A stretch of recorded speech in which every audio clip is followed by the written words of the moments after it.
Hey Bible lovers, I'm Tim Nichols. I'm going to bring you Nichols Worth, and today from Crossway we have the ESV Preaching Bible in the verse by verse and the paragraph format. And as a bonus, I also picked up one of the original Pastor's Bibles to kind of give you a little comparison of that as well. So let's check it out. First of all, we have the paragraph format, and then we have the more recently released, a couple years ago, verse by verse format. Let's check out the covers. Number one, you can tell this is an older Chinese Crossway because you can see that nice pebbly goat skin. Now, when you really look at some of the heirloom quality goat skin that they have from the Royal Youngblood, you can see this is a lot more smooth. The leather, it is definitely a better quality, but I'm telling you, this is not bad. So let's take a look at both of them together. All right, so these are both Chinese prints. So these are going to have the Chinese text blocks with the 36 GSM paper, which is my favorite Crossway text block by far. Perimeter stitching on both. We have the spine hubs on both. We'll take a look at the spines and kind of compare them as well. But you can look, this seems to me to have a deeper, more pebbly, check that texture out. That's just really pretty. Or while I like this one, it doesn't seem to have that deep pebble. And again, with the newer heirlooms, you can see they're a lot more smooth. They don't have that pebble. So I really dig this goat skin. And both of them feel really nice. These don't feel like the cheap Chinese ones that you're used to in the older heirloom editions that were from China. Now let's check out the spines. I love this because this is the more modern spine that has the ESV logo without the circles. And this is the older one. You can see this is one of the OG legacies, and this has that older ESV logo. I really like this. I love that extra touch here. This is deeply embossed, so you're not going to rub it out. And this is embossed, but not as much. Let's check them both out. All right, we got the liner. This is a cowhide liner. This feels really like, almost like a felt, although it's not. It just kind of has that rough, smooth, sandpapery almost feel. This one, on the other hand, you can see it's very shiny, very smooth. Look at the difference there. So really cool. I love that. Of course, it's got the perimeter gold on both these corners. Check it out. Go ahead with these Chinese corners. They look really good. Not bad at all. So now let's compare the text blocks. And this is really where your preference is what matters here. If you like more of a verse by verse single column format, this is not my preference. And I'll tell you why it's not my preference.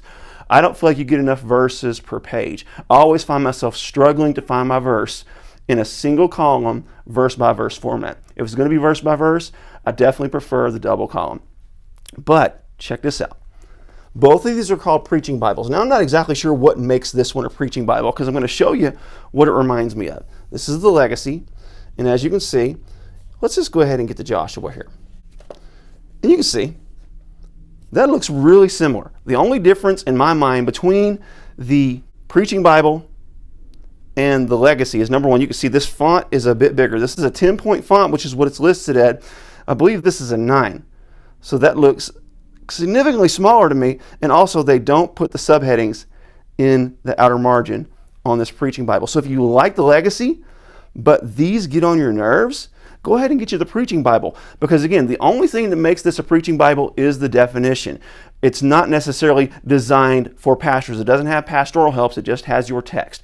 So with this verse by verse layout, you can see there's a lot more verses to the page on this. And then when you get to a double column, like say the Omega, which this is going to be a paragraph format, you can see there's even more verses to the page. Omega is absolutely my favorite layout. It's got those corner references. Really love it. This has your notes and references on the bottom. This isn't going to have a lot in the form of references. It's just going to have a few notes because, again, this is really just designed to be able to be preached from rather easily in a verse-by-verse format so that your verses can be easy to find.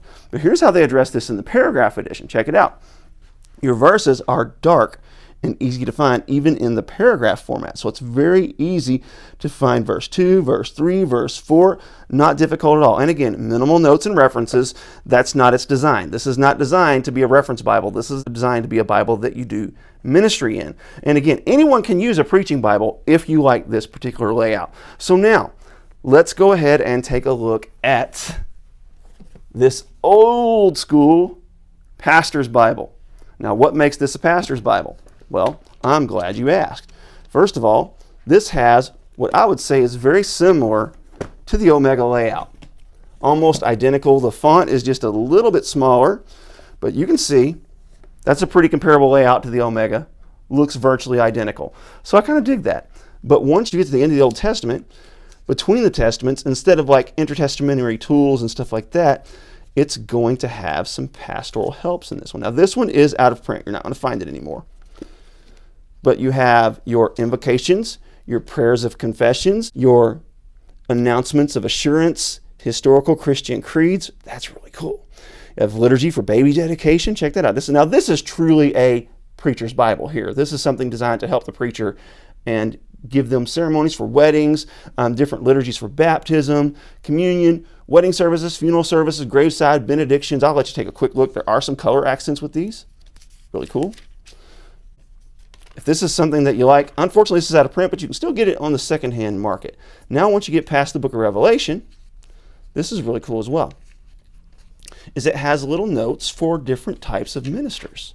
You have a Sunday school leader, you have somebody that sings, you have somebody that does prayer, you have a pastor that does church discipline, premarital counseling, wedding, funerals, pastoral counseling, and hospital visitation. So this kind of shows you how to do all these different things. So that's what makes this a pastor's Bible. What makes this a preacher's Bible is simply its format and its setup to make it easy to use with those bold verse numbers. Of course, in your poetic settings, you're going to have your verses on the inside column.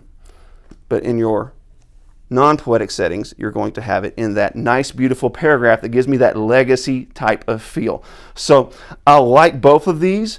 Anyone can use these in any capacity. So if you love the legacy, but you hate those subtitles, they're in the outer column or the outer margin, then just go ahead and get you a preaching Bible because they're pretty much the same format. And if you really like a verse-by-verse single column, I'm going to do a comparison between this single column and a couple others in another video. So check that video out when it comes out. But otherwise, if you are on the fence as to whether or not a preaching Bible is for you, just keep in mind this is about layout, not about functionality. This is a pastor's Bible, and there are several different translations that make their pastor's Bibles. Check those out. Just do a little Google search. It'll take you to all kinds of different options. So there you have it. Keep calm. Jesus on. This is your Nichols Worth.